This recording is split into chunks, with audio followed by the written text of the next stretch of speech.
Rachel Meghan, Her Royal Highness the Duchess of Sussex, née Markle, did not give birth to Archie. Meghan is a woman of huge ambition and total ruthlessness on her terms. An absolute illuminating bombshell in regards to Prince Harry and Meghan Markle's absolute insane story of Archie's birth. I think it was all in secrecy in that sense because it was a hugely controversial visit. Meghan Markle has been honest with the public about her daughter's birth. There's a big spread all about Meghan posing yet again in an invasion of her own privacy. She goes on and issues the most ridiculous article in regards to her pregnancies. Tom Bower checked both hospitals personally. He found absolutely nothing. No records, no documentation, no proof that Archie or Lilibet were ever born there. And after 4 years of investigating, he now knows the real reason Meghan will never allow a DNA test. What he discovered will shock you completely. Meghan has nothing to clap back with. She has no evidence. And at this point, I don't care what any of those children look like. All I need to see are proper legal documentation, especially in light of that other document that Go Fake Yourself Meghan got from the UK government. And the fact that this central, I think it's the vital records of the state of California told me that there is no record of a child. Let's start with a moment that tells you everything you need to know about Tom Bower and why his words carry more weight than anyone else covering the story right now. At the Invictus Games, Harry and Meghan's team approached Tom Bower on camera in front of the entire world. They tried to intimidate him. They tried to make him uncomfortable. They tried to silence him the same way they have silenced everyone else who got too close to the truth about this family. We're at Invictus. Oh, why I'm here? Yeah, why are you at Invictus? Sure, really? I am. Yeah? That's why you came to see? Or is it because you know Harry and Meghan were going to be here today? Yeah. Yeah, we've read the things you've wrote about them, especially Meghan. We've seen your book, we've heard about your book. So it's very interesting that you're at Invictus because we know why you're here. So why don't you tell the truth about why you're here? Tom Bower did not flinch, did not apologize, did not back down for a single second. He sat there with complete composure and continued his work as though nothing had happened. A man who has spent his entire career bringing down prime ministers, politicians, and billionaires was not going to be stopped by two people living in a California mansion, desperately trying to protect a story that is completely falling apart.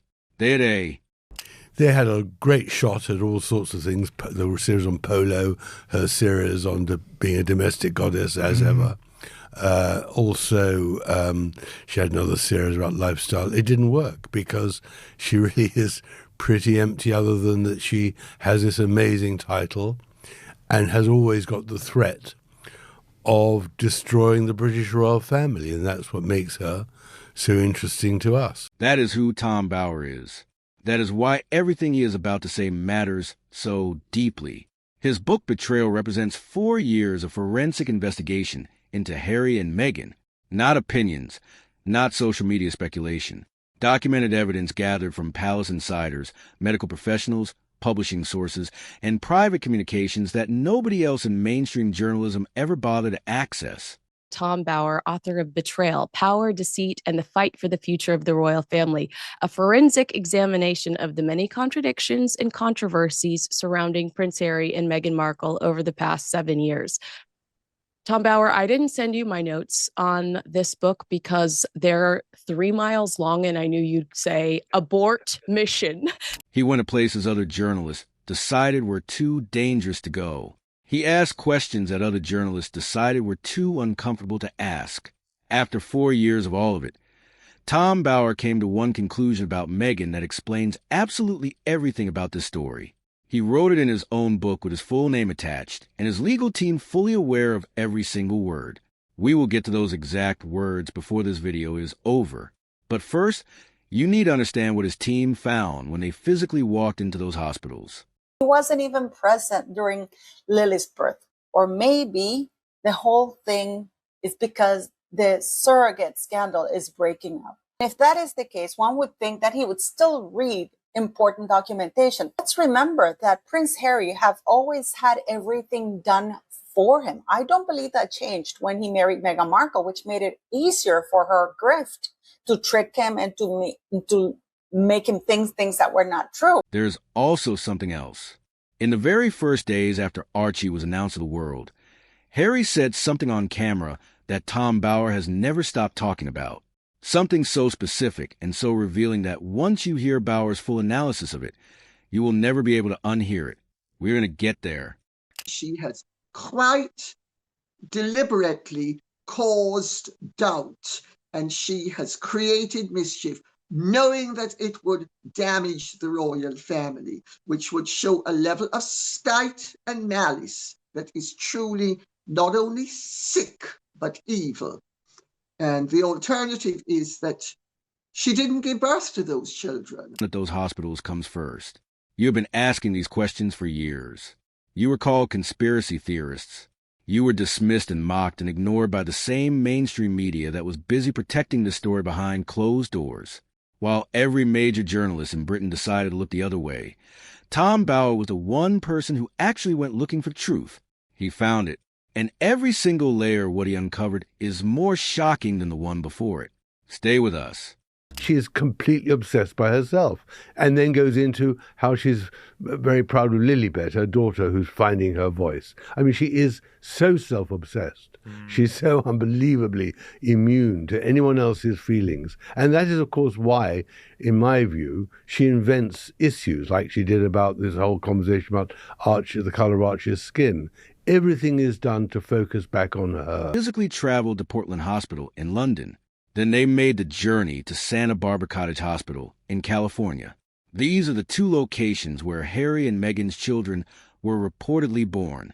They have no documents, and therefore they cannot confirm simply whether Archie was born at the Portland Hospital. I've had people who actually gave birth at the Portland Hospital debunk the story that Harry put out on the book Spare, and that Meghan has talked about. Not really much about it, but this is a woman who talks about everything, yet she never talks about her experience of giving birth. What Bowers' team found at Portland Hospital was nothing solid. What they found at Santa Barbara was exactly the same. No clear confirmation at either location. No verified paper trail at either hospital. Tom Bower put that finding directly into his book under his own name, knowing precisely what it meant and what the consequences of publishing it would be. It's the first three digits. You remember the 105 that you saw? Is the birth area code. It tells you in which state the child was born. We have seen that in Lilibet's birth certificate. It states that her number is 105. So surely that is California, right?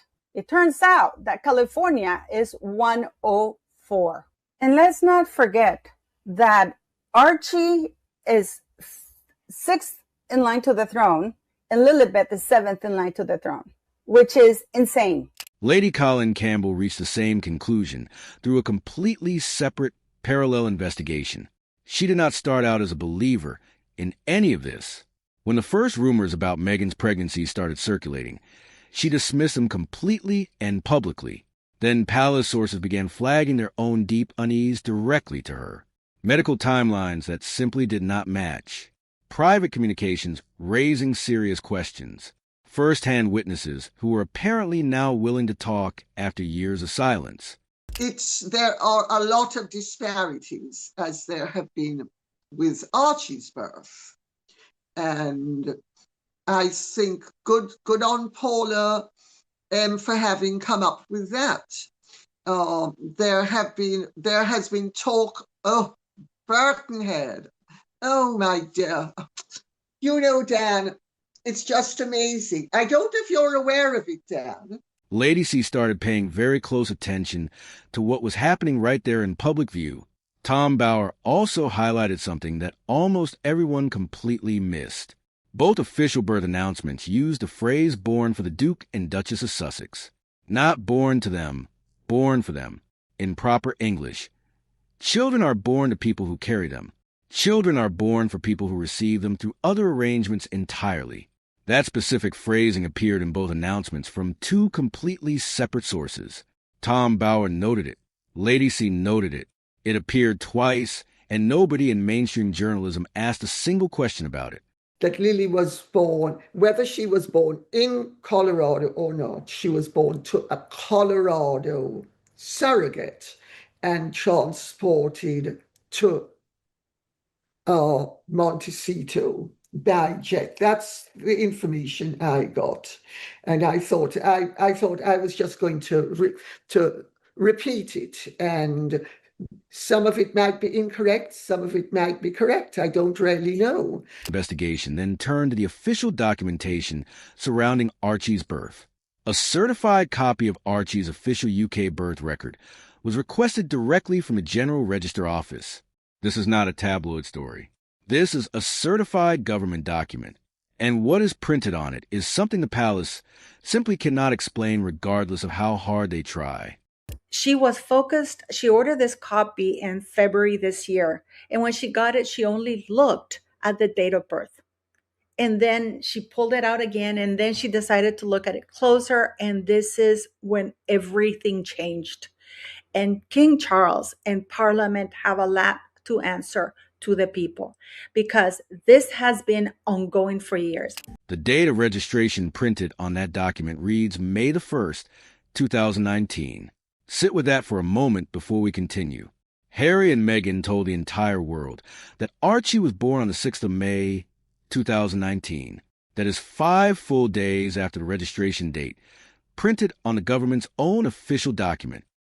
And she's asking for a copy of a birth certificate for Archie Mountbatten Windsor. She asked for this copy on February 21st, 2026, and it was dispatched. The dispatch date was 27 February 26.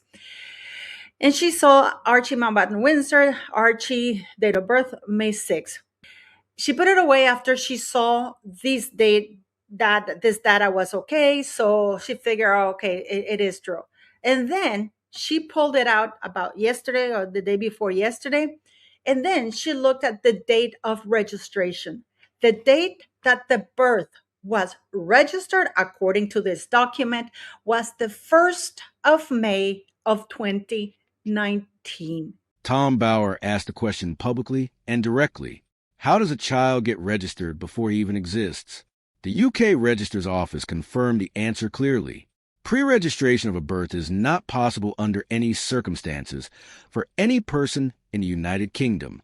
This is British law, and it carries no exceptions for anyone regardless of title, status, or connections to any. I immediately, when I saw this on her page, I immediately phoned the UK's Register's Office to ask if that's how they do it, if they register, pre-register the child, if for example, they say if the child is going to be born on May 9th, that would only be if they plan to induce the birth, or for example, if it was a C-section or anything, just to give the benefit of the doubt, right? Because I figure maybe that's it, maybe, or maybe, yeah, that's how they do it in the United Kingdom. And the lady said that they never pre-register a child because they don't know if the child is going to be alive or anything like that. And it's usually done within 2 to 3 weeks that the child is born, not before that. That does not exist. Then there is the Red Book.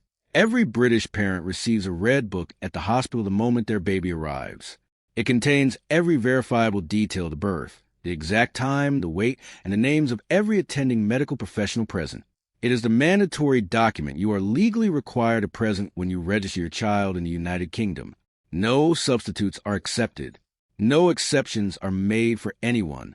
There is no Red Book, which is mandatory when you register a child to show the Red Book.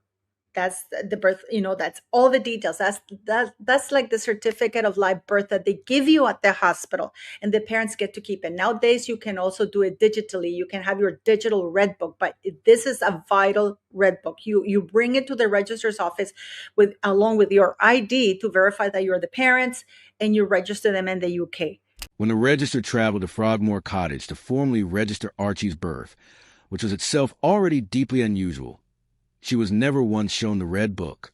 What was placed in front of her, instead, was a handwritten affidavit from Harry's personal protection officer, an affidavit with a legal disclaimer written into it, releasing that same officer from any responsibility whatsoever if the information contained in it turned out to be incorrect. She was not allowed to meet with Harry. It was with the PA. They did not show her the red book, which is given to all the parents when the child is born, with all the details, with the name of the attending or anything like that. Instead, Harry had he asked his trusted protection officer, whose name shall remain closed. I have seen the officer keeping a handwritten affidavit from Prince Harry that relieves him from responsibility and any legal or disciplinary action taken against the officer. And he said, yeah, I was present. Well, obviously not present as such, but present at the said hospital, at the said. Tom Bauer highlighted this detail immediately in his investigation. A protection officer, not a doctor, a handwritten personal note, not a hospital medical record, and the Registar had no real choice but to accept it and leave. Tom Bauer has been clear about this from the very beginning of his investigation. The most damaging evidence against their entire story did not come from an investigator, a palace source, or a leaked document. We know that the story that Harry sold to the public, that Meghan Markle and Harry went in the dead of the night and drove to Frogmore Cottage, and Harry sent his bodyguards to order Nando's, in spite of the fact that the Portland Hospital has a 24-hour in-house chef, which is top of the line. They even have high tea. We know that no hospital or Portland Hospital will lose their license if somebody who's not a patient inhaled an entire canister of laughing gas. Where were the doctors? We know that Meghan Markle did not have 2 epidurals and then was spanked and put in a van within an hour of giving birth. We know that those are lies. And then there was the dress. When Meghan stepped out for her very first public appearance after birth, she wore white, head to toe white. Tom Bauer noted the specific detail. Every woman watching right now already knows exactly what it means. You simply do not wear white hours after giving birth. That is not a fashion observation. That is evidence grounded in the lived experience of every mother in your audience who recognize it immediately. If Meghan had no womb, how was she able to produce 2 children? And also, how was she able to get pregnant between the births of Archie and Lily and produce a fetus at a stage where, in fact, the remnants of a miscarriage would have been simply liquid, and that supposed solidity was then handed over to Harry. Now, Tom Bauer has returned to one specific moment repeatedly because he believes it is the single most revealing thing Harry has ever accidentally said in public. Go back to those very first days after Archie was announced. Harry stood in front of cameras, looking visibly uncomfortable and selecting each word with obvious and extreme care. And then he said it. Babies change so much in 2 weeks. Archie had allegedly been born only days before that moment. He was supposed to be a brand new newborn. And Harry looked directly at those cameras and described something he had been personally observing for considerably longer than the official timeline allows. And I have spoken to doctors, nurses, many women who've given birth to children, and all of them say the same thing. Those photographs of Meghan and the way the baby bump performed are totally unexpected, and they're not aware of any baby, any pregnant woman who is genuinely pregnant having her bump perform the way Meghan's has performed. Where basically Meghan, standing right beside him, immediately corrected the slip. 2 days, 2 weeks, 2 days. Nobody followed up. Nobody asked. Nobody investigated. Tom Bauer did not miss it. Harry and Meghan have never commented on the birth allegations. Not one statement. Not one denial. Not one lawsuit filed against a single person making these claims publicly over multiple years. Not one legal letter sent to anyone anywhere. Tom Bauer says this simply and directly. If any word of this were untrue, every person making these claims would be in a courtroom immediately. That is what innocent people do when lies are told about them. The silence is not nothing. The silence is the only answer Harry and Meghan have ever given on this subject. Meghan didn't want to have the Queen's doctors, and she knew why. Now, when you see this document, you're going to know why. So it's been a special couple days. Who does he take after? Does he look like anyone? We're still trying to figure that out. Now, everyone says the baby's changed so much over 2 weeks. We're basically... Lady Colin Campbell was threatened with legal action by Harry's legal team. Her response was 4 words. Let him sue me. Tom Bower responded in exactly the same way. No retreat, no softening, no qualifications added, because both of them know precisely what a lawsuit against them would trigger. Discovery. Every document Harry and Meghan have spent years and millions of pounds keeping completely private becomes available to opposing lawyers in open court. Birth certificates, hospital records, medical documentation, private emails, everything. California requires a court process known as adjudication of facts of parentage. And the process says you will need to petition the local superior court.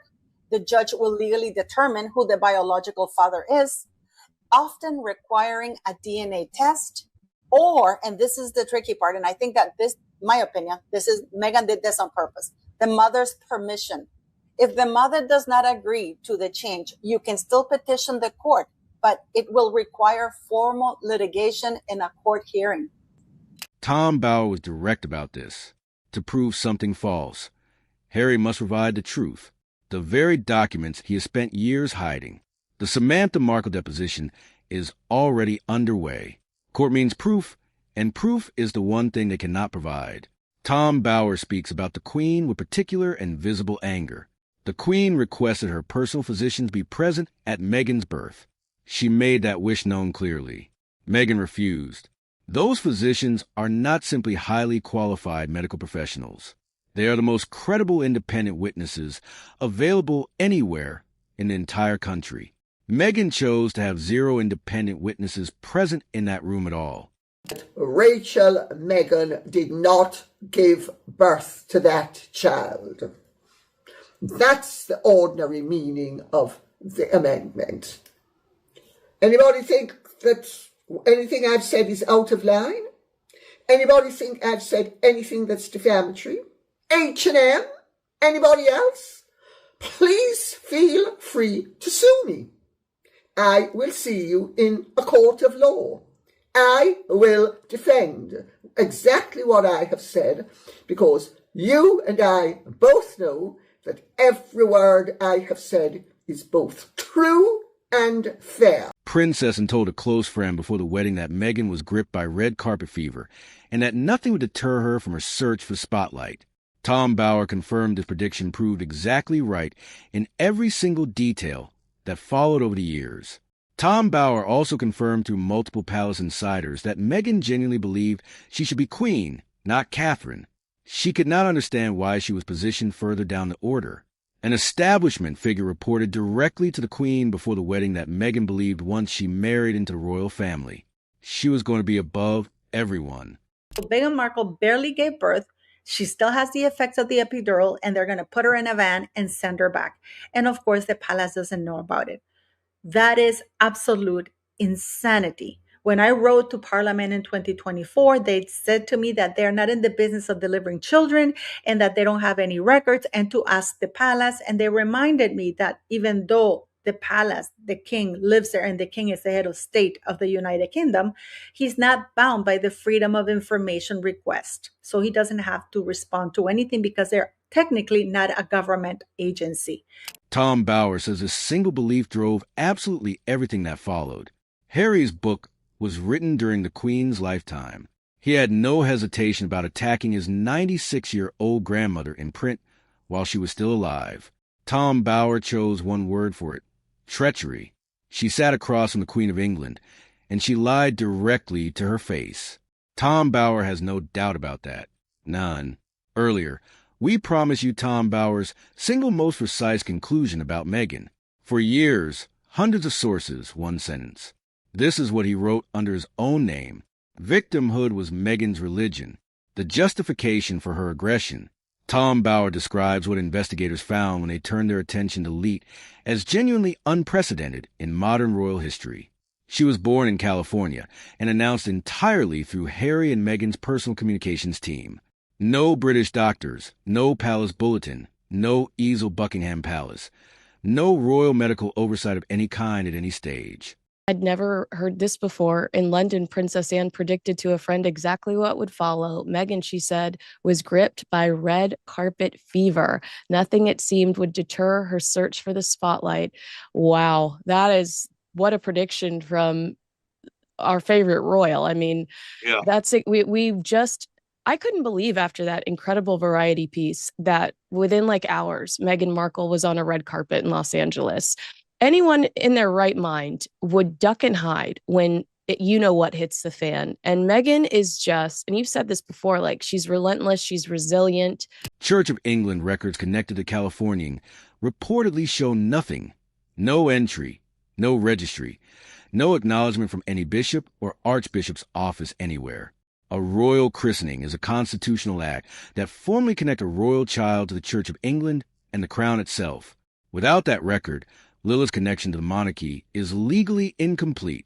The doctor who allegedly delivered her closed her entire medical practice exactly 2 weeks after that birth with no announcement and no explanation given to anyone. Now, here is the answer your audience has been waiting years to hear. Tom Bower has been completely explicit about this. A DNA test only confirms egg and sperm donors. It does not prove who physically gave birth to a child. British royal succession law requires heirs to be born of the body. This is centuries-old constitutional bedrock that exists for exactly this kind of situation. This is precisely why Meghan will never allow a DNA test. The question is not just whose DNA. The question is whose body.